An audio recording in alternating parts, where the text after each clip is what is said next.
Fala pessoal, estamos aqui começando mais um Sindus Talk. Já estava com saudade de vocês. E hoje a gente trouxe... Hoje eu tenho 2 Marcelos, né? Eu de Rafael e 2 Marcelos. É complicado. Nosso Marcelo, eterno presidente, ex-presidente do Sinduscom, eu, Rafael.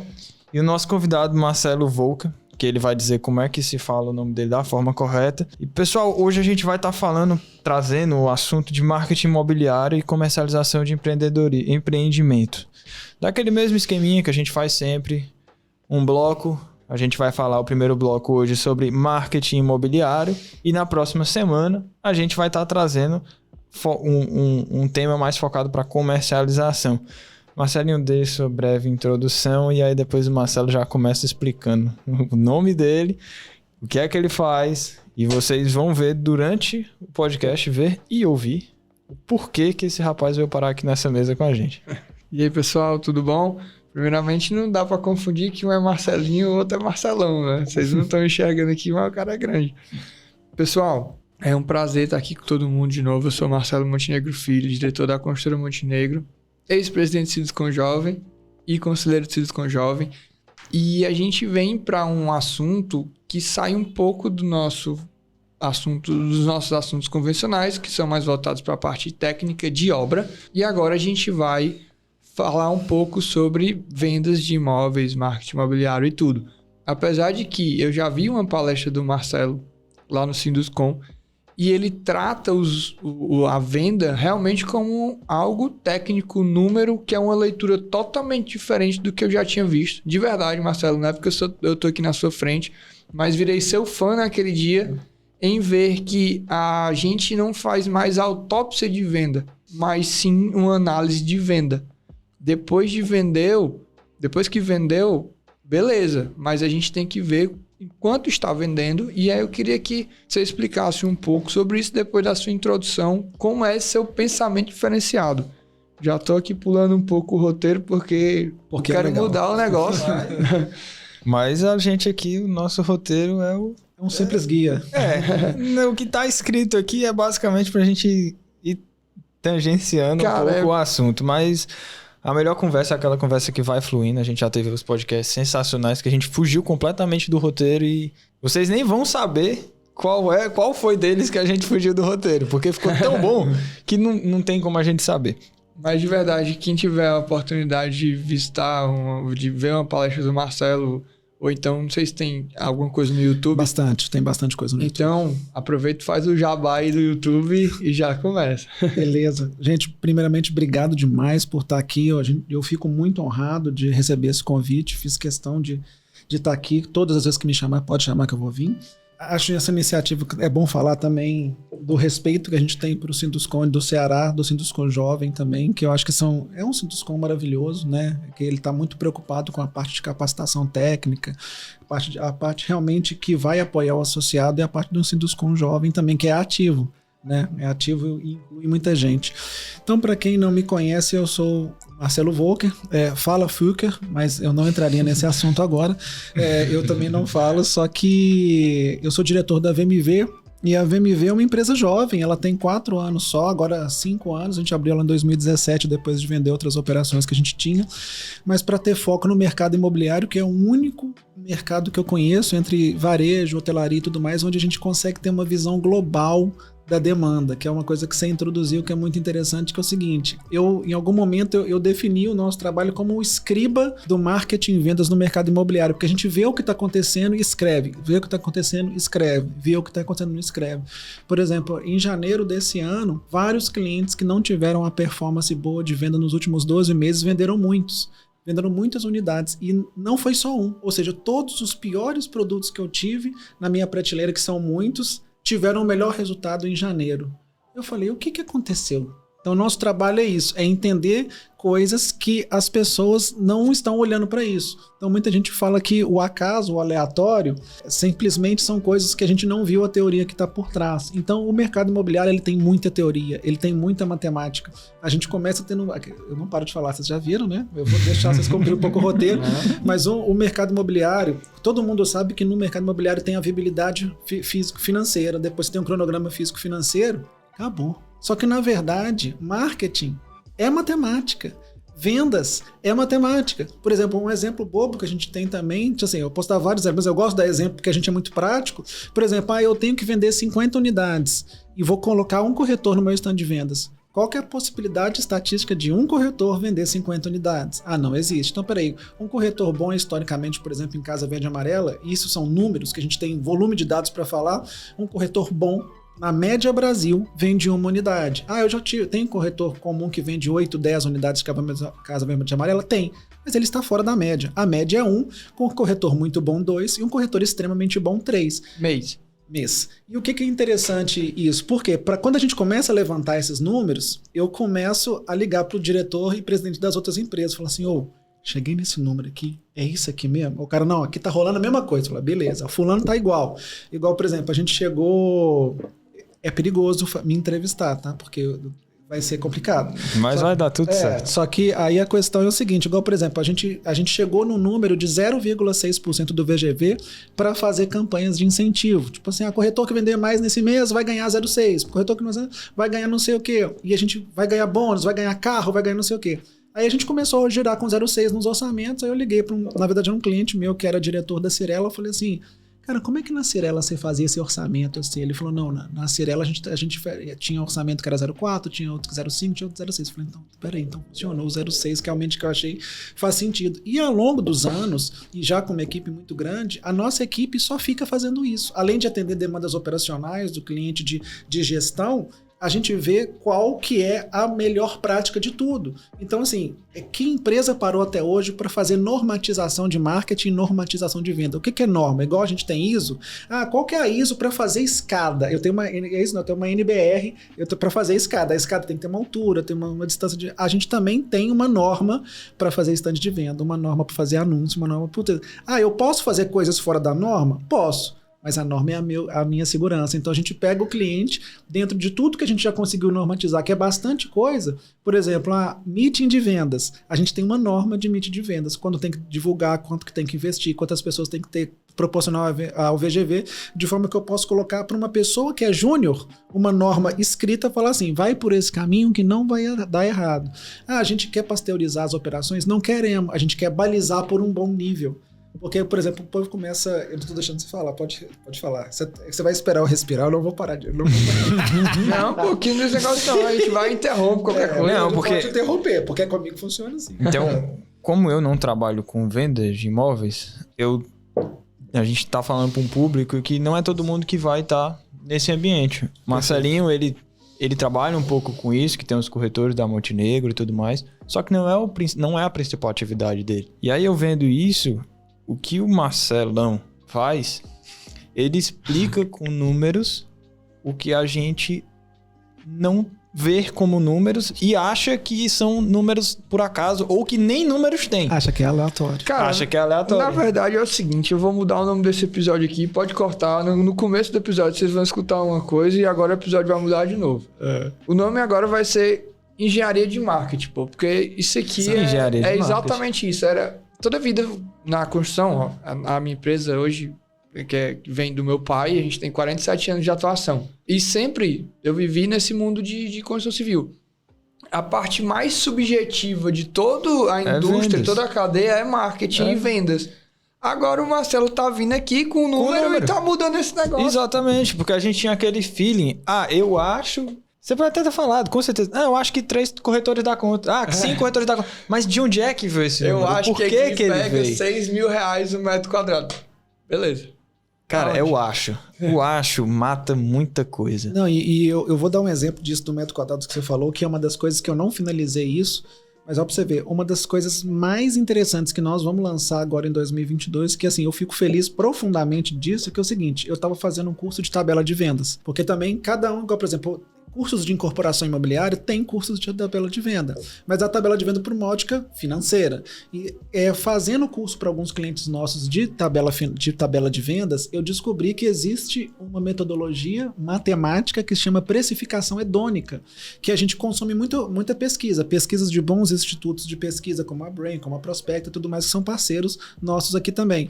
Aí o que acontece? Só que nenhum incorporador consegue conectar totalmente ao que é dito na pesquisa pesquisa com o que é vendido no stand de venda. Só que existe uma fórmula matemática que é com somatório, com algoritmo, onde eu consigo pegar os principais concorrentes de uma região, os principais atributos que é visto por um grupo focal que é feita a pesquisa, e eu faço um comparativo de mercado que gera uma tabela de venda. Existem programas de computador que fazem tabelas de vendas automático baseado nos interesses dos consumidores que responderam às perguntas.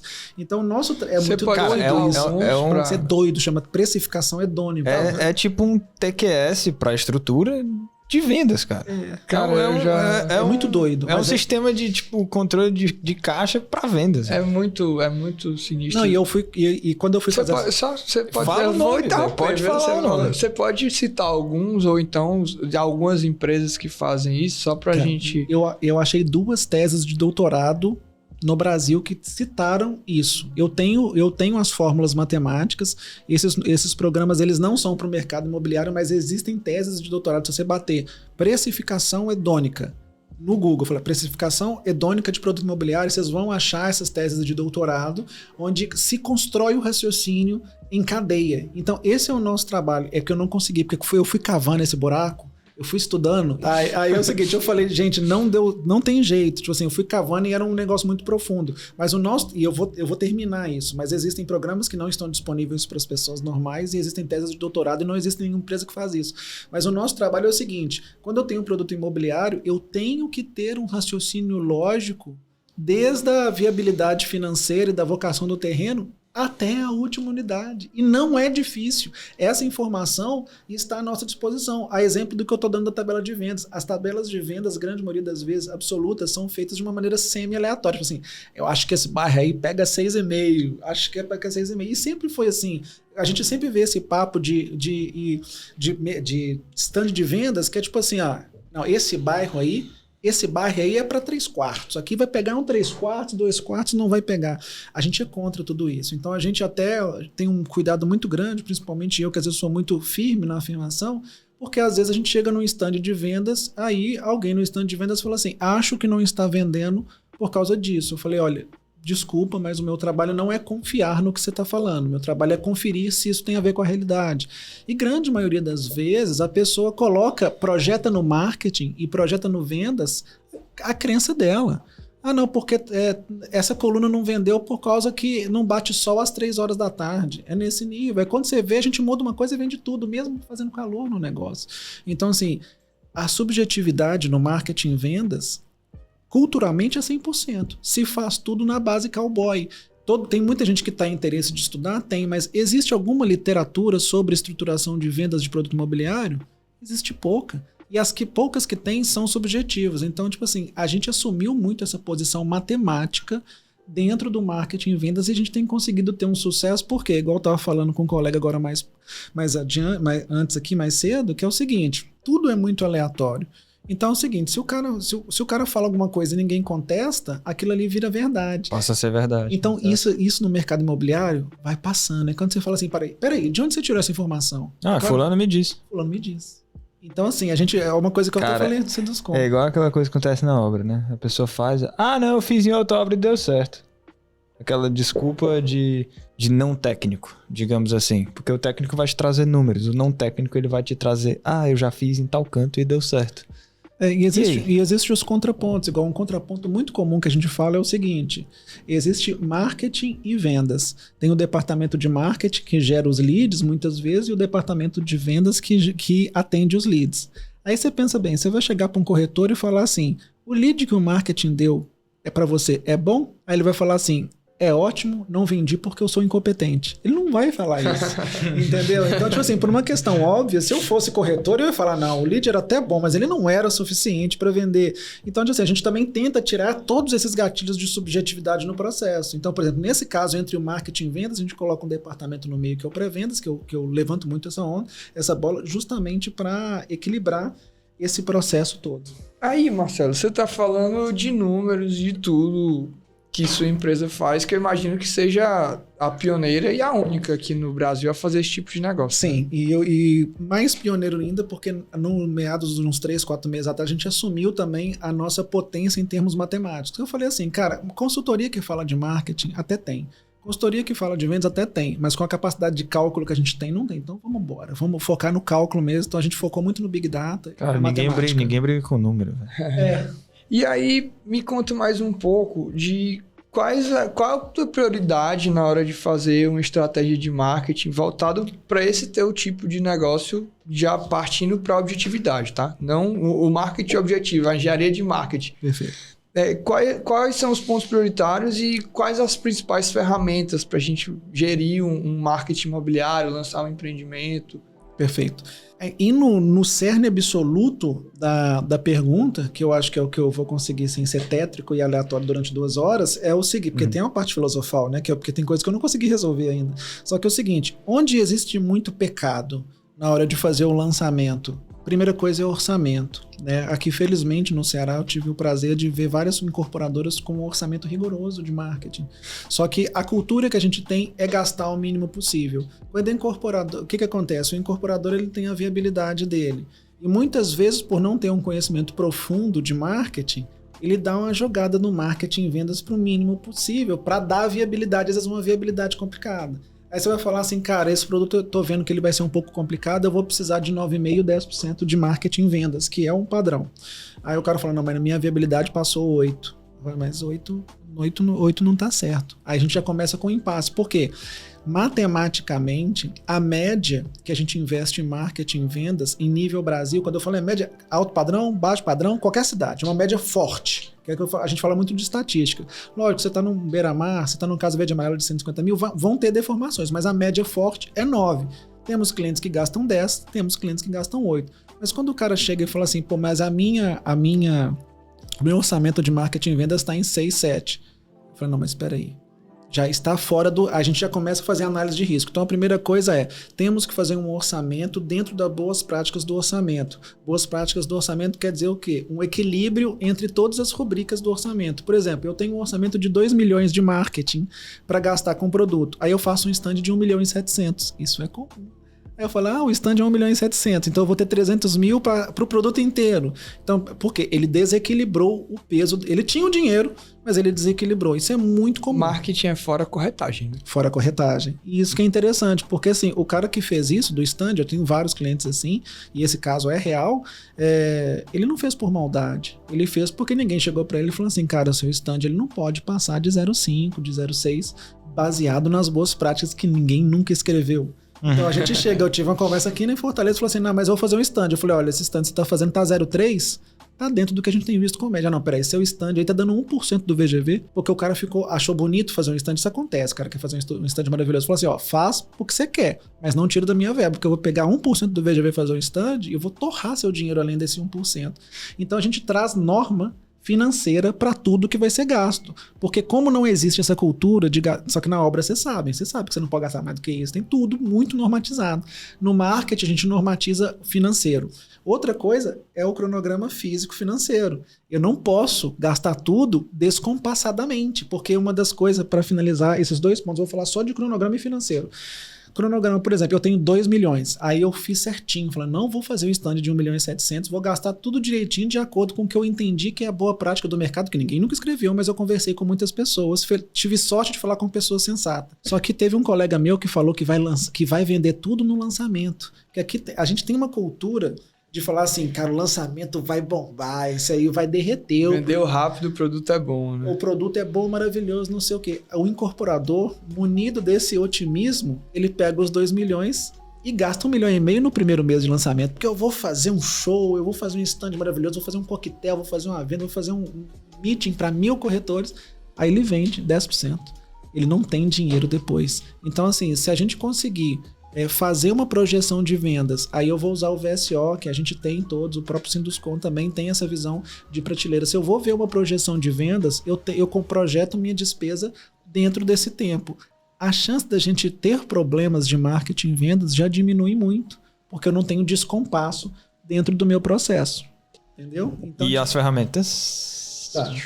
As ferramentas, assim... Se tiver, né? Tá, isso é interessante. Assim, eu vou citar a ferramenta que a gente não trabalha sem, que é o CRM. Tipo assim, aí você pode falar assim, se deixar você para lançar um prédio no deserto, eu preciso de um CRM.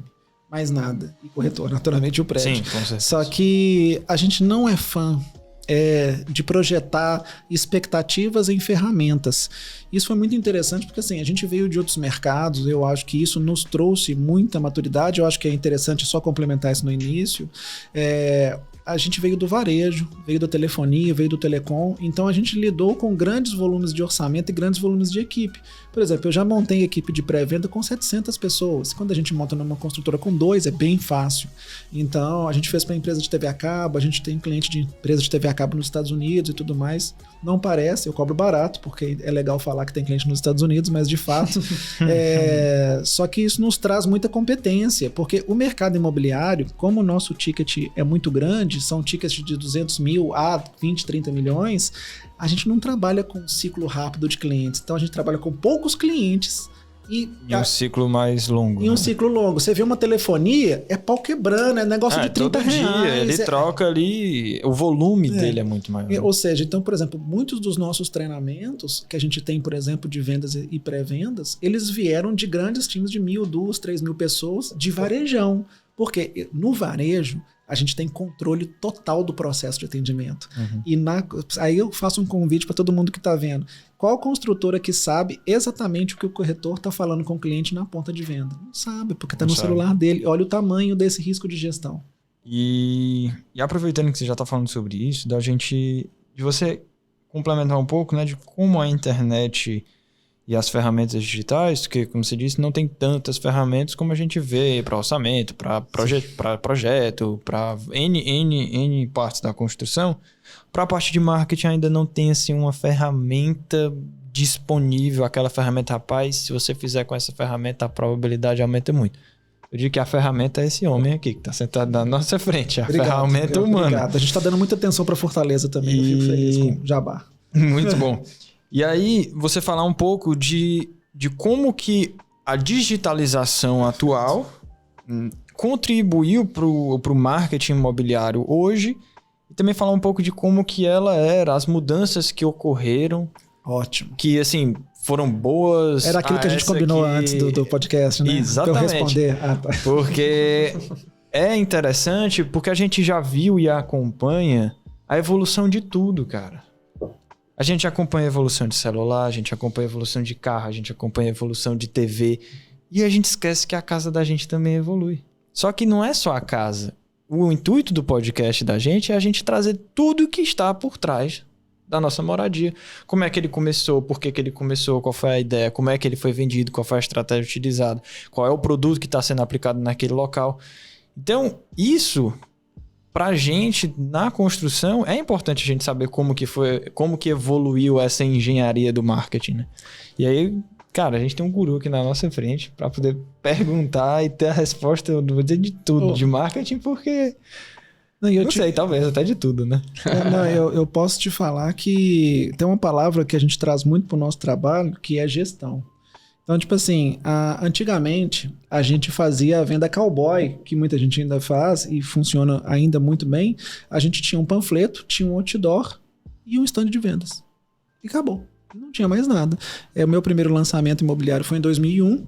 Eu tinha um folder, um outdoor e mais nada. Porque em 2001 nem sequer a internet estava rolando para isso. Devia ser BBS, né? Essas coisas assim. Aquele barulhinho... era disso, dial-up. Né? Tu devia ter uns 15 anos de idade, né? Meu primeiro lançamento foi 18. Foi 18. Eu tenho 37, mas foi 18. Eu lembro direitinho. Foi Renoir Home Office lá em Belo Horizonte. Vocês não estão vendo aqui, mas o Marcelo é novão. Não, Só que eu comecei muito cedo fazendo isso aqui. E a gente fazia, porque assim, nosso histórico a gente tinha uma agência de publicidade. A agência ficou muito grande e a gente viu que ela estava operacional e já não estava entregando valor agregado. A gente estava com 100 e poucos funcionários em BH, era grande até para BH. Aí a gente vendeu e abriu uma butiqueira estratégica. Só que a gente entende que a estratégia sem operacional não funciona, então a gente é tático. Então a gente sabe fazer e fala como fazer, porque só falar é muito fácil. Então a questão é o seguinte... Todo mundo está querendo ir para o caminho mais fácil. Eu abro essa resposta dessa pergunta, que é o seguinte: o Setúbal é presidente do Itaú, meu sócio trabalhou no Itaú há muitos anos, ele sempre fala, são ferramentas para servir pessoas e não pessoas para servir ferramentas. O que acontece no marketing, 90%, São pessoas servindo ferramenta. O cara compra a ferramenta porque ele acha que está na moda, porque aquilo ali vai ajudar ele. Ele não tem certeza como funciona, não tem certeza do resultado, mas ele está pagando e está usando para desencargo de consciência. Está tudo bem. Só que isso não tem resolvido. Eu vou dar um exemplo, por exemplo, ferramenta de automação de e-mail. 50% das incorporadoras usam, e até as grandes só até funcionam, mas 50% das incorporadoras pequenas e médias usa automação de e-mail. Nenhuma viu nenhum resultado de venda. E elas estão usando porque elas já ouviram falar e que parece que é legal, que faz sentido. Só que, assim, porque isso faz parte de um processo de desinformação. Então a gente vem com esse passo para trás e falar o seguinte: nós temos que provar de todas as ferramentas, e são muitas. Então a gente tem que fazer um processo de vou adotar uma ferramenta, porque eu não posso especificar uma, porque hoje tem ferramenta de tudo, gerar lead, gerar de não sei o que, daqui a pouco nós vamos falar de stand, de realidade aumentada. A gente tem que ter todas as ferramentas, mas você tem que ter um processo de falar assim: estou usando ela bem e está ajudando no meu processo de venda. Só que as incorporadoras, elas não têm esse processo de pesquisa e desenvolvimento. Então acaba o seguinte: a jornada de compra do cliente hoje ela é digital? Melhorou muito. A gente consegue fazer muitas vendas porque o processo de venda antes que o cara pisava no stand, ele pisava no stand porque ele queria comprar. Hoje não, ele entra na internet muito tempo antes dele querer comprar, que é o que a gente chama o Google divide o nosso momento em quero conhecer, quero comprar, quero saber fazer, quero visitar. São os micro momentos que o Google fala. O Google é parceiro da gente, a gente faz muita palestra no Google também. Então, assim, o micro momento quero conhecer mais no mercado imobiliário não existia. Então, assim, o corretor e a gestão de vendas, ele não tinha a visão de como atender o cliente que não quer comprar. Então, hoje nós temos que avançar em ferramentas de experiência para o cliente que quer conhecer mais sobre o produto. Então, a internet veio para o cliente se informar, para depois que ele se informa, ele vai para o stand de venda. E é isso onde a gente está pecando muito, atender sem ter o interesse de comprar. E eu acho que para finalizar esse bloco, eu vou te propor um desafio. Tamo junto. Você explicar a diferença de inbound marketing para outbound marketing. Perfeito. Em 2 minutos. O 2 minutos é o desafio. Exatamente. Achei que tava fácil. Até falando dessa questão de digitalização e comercialização, um colega meu, ele fez a aquisição de um terreno, né, do Alphaville Fortaleza, agora que foi lançado. Sabia. Eu conheço o processo dele. E todo o processo foi feito, ele estava em outra cidade, fez todo o processo pelo celular e depois ele compartilhou comigo, falou assim: poxa, Rafael, cara, tu sabia disso aqui? Eu falei assim: cara, que massa. Tu fez toda a aquisição, todo o processo pelo teu celular de outra cidade. Ele foi. Sim, como é que tinha alguém lá? Não, tinha só o corretor, que ele tava falando comigo no telefone, a gente já tinha conversado antes. Ele fez toda a documentação, eu mandei foto dos documentos, mandei tudo pra ele. Tava tudo ok, no mesmo dia eu já tava com o contrato pra assinatura, fiz a leitura e agora falta só pagar. Esse processo, inclusive o Alphaville tem um processo de drive-thru, que no dia do lançamento você chega num totem, fala o lote que você quer, depois você faz o processo de pagamento, o processo de documentação, drive-thru mesmo. E aí ele até falou assim: não, Rafael, foi no lançamento, que 10 dias depois tiveram as pessoas que não honraram, eles abriram novamente, aí já abre com novos valores, e tá na 3ª vez que eles estão abrindo. Só que essas vezes vão ficando menos lotes disponíveis e os valores mais caros, né? Então, assim, se eu não me engano, foi em 3 horas que foi vendido todo o loteamento aqui em Fortaleza. Mas vamos lá. Inbound marketing e outbound marketing. Para falar a diferença entre inbound marketing e outbound marketing, eu tenho que falar do que é moda. Né? A gente tem um processo de moda dos últimos 5 anos de falar que o inbound marketing, que é o marketing de atração, vai resolver todos os mercados. O inbound é onde a gente nutre a pessoa de informações do que ela quer, esperando para que ela levante a mão e venha ao nosso encontro para comprar. Esse é o inbound, que é o marketing de atração. O outbound é quando eu literalmente vou lá, pego ele pro pescoço e trago ele para o meu stand de vendas. A questão no mercado imobiliário nós temos muita gente com dinheiro e muitos lançamentos muitas vezes. Então o inbound marketing beira a nulidade. em termos de eficiência. Eu falo isso, eu gosto de usar palavras fortes porque a gente tem relatório. Então, o inbound marketing, quando apareceu no meu relatório, apareceu com um percentual de vendas de menos de 1%. Por quê? Não dá tempo de eu nutrir o cara, eu tenho que gastar... O inbound marketing, gente, é e-mail, um post no blog, esse tipo de coisa. O outbound é socar dinheiro no Facebook, socar dinheiro no Instagram, fazer panfletagem, fazer pirata, fazer os cambal. Então, tipo assim, numa explicação grosseira, o outbound no mercado imobiliário é o agressivo, é o que traz. Nas empresas de alto padrão, no que a gente está entregando um produto mais boutique, que é cheio de conceito, que tem assinatura de design, esse tipo de coisa, o inbound é interessante, porque a gente divulga os diferenciais. Mas em último caso, o que ainda reza, o que ainda é importante é a agressividade de vendas. Né? Quando a gente tem um produto, por exemplo, eu vou vender um apartamento no Vila Nova Conceição, em São Paulo, a 25 milhões. O inbound é interessante, porque eu começo a falar daquele produto para um cara que eventualmente vai comprar há 3 anos depois. Só que eu preciso ter um investimento alto. Então, quando põe dinheiro na roda, vira outbound, porque eu estou indo enquanto a pessoa. Então, se você só olharem na sua vida, nenhum empreendimento teve nada muito relevante sem que a gente aporte dinheiro. Então, a regra é o outbound. O inbound, também de uma forma muito firme, eu falo assim, se você tem uma sobrinha que vende cupcake, manda ela fazer inbound, porque ela não tem dinheiro. As consultoras têm dinheiro, e se você não pôr muito dinheiro na roda, seu concorrente vai pôr. Então a gente tem que ser competente, não necessariamente fazer conteúdo. Fazer conteúdo é importante, mas eu tenho que ser competente de onde eu vou pôr meu dinheiro, que vai dar um retorno melhor em termos de venda. Beleza, Marcelo. Eu acho que a gente pode encerrar esse bloco por aqui.